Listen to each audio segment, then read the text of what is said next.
og med et træffende billede at udtrykke, hvad jeg klager over, så er det ikke stormen, jeg plages af, men søsyn.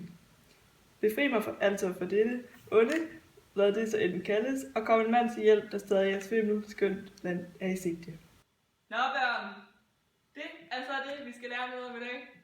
Hvad ham her Seneca han mener om sindsro, og hvad det er, at serien nu sådan spørger ind til.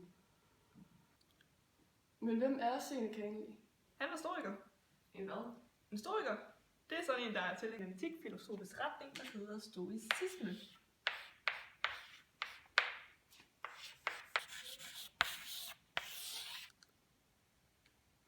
Men hvad går det der ud på? Det var en af de vigtigste filosofiske retninger i hellenistisk tid, altså 300 år før Kristus.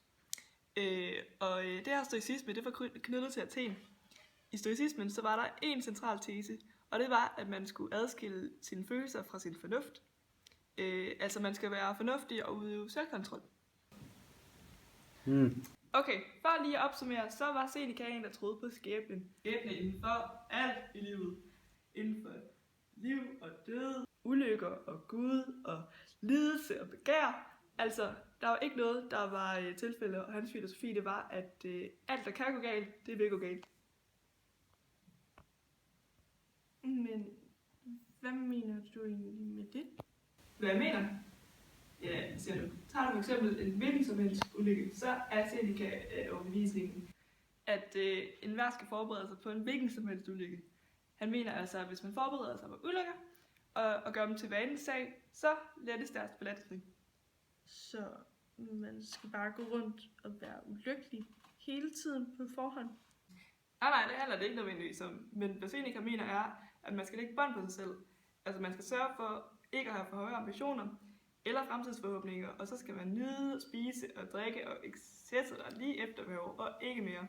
Og først da, der er man nemlig forberedt på lykkens omskiftelighed. Vi må begrænse os til små forhold, og slagene kan ramme forbi, som man siger. Så Peter, så er vi klar til dig. Du kommer med ind. Yes. Nå Peter, hvordan synes du så selv, det gik i dag? Det gik ikke skide godt. Klart 12. Nå, ja. Men Peter, det er faktisk sådan, at vi har besluttet, at vi ikke kan give dig mere end 0,2 i dag. Ja, præsentationen den var jo alt for lang i forhold til, at du kun måtte tage de 10 minutter. Så blev det faktisk et kvarter. Ja. Og så synes vi simpelthen bare ikke, at du opfyldt kravene godt nok.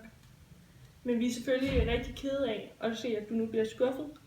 Men så vil jeg sige, at et godt råd måske kunne være at sætte forventningerne en lille smule ned næste gang. Tak for det.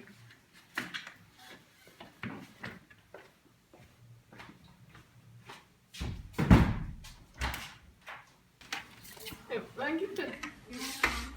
Det gik ikke så godt. Men Hvad så? fik 0-0. Men nu ved jeg, at jeg skal være forberedt på det næste gang. Men Peter, det var den sidste eksamen for i år, du får ikke brug for mig.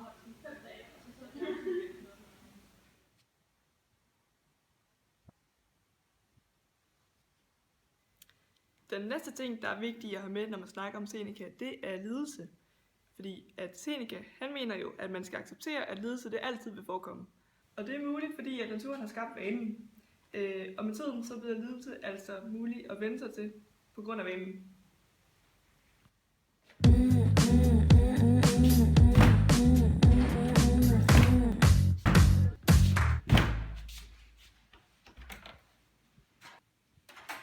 Hvorfor går du altid med døren? Gør det ikke ondt? Altså, det gjorde det i starten, men med vanens kraft har jeg sikret mig, at det ikke går ondt længere. Men hvorfor bliver du så ved? Det er fordi, så den dag, det skulle ske, at jeg gik ind i døren, så var jeg forberedt.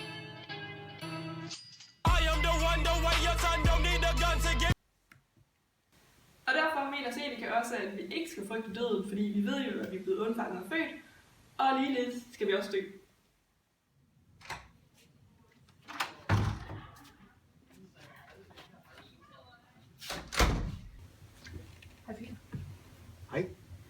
Ja, vi skal jo snakke om noget lidt alvorligt i dag. Og jeg må desværre fortælle dig, at du ikke har lang tid igen.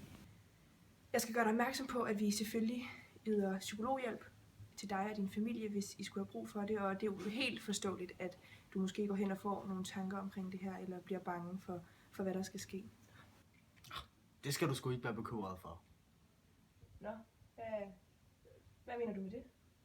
Jo, men altså... Vi skal jo alle sammen dø på et tidspunkt. Det laver jo ikke om på noget at gå og være bange for det. Tak for i dag.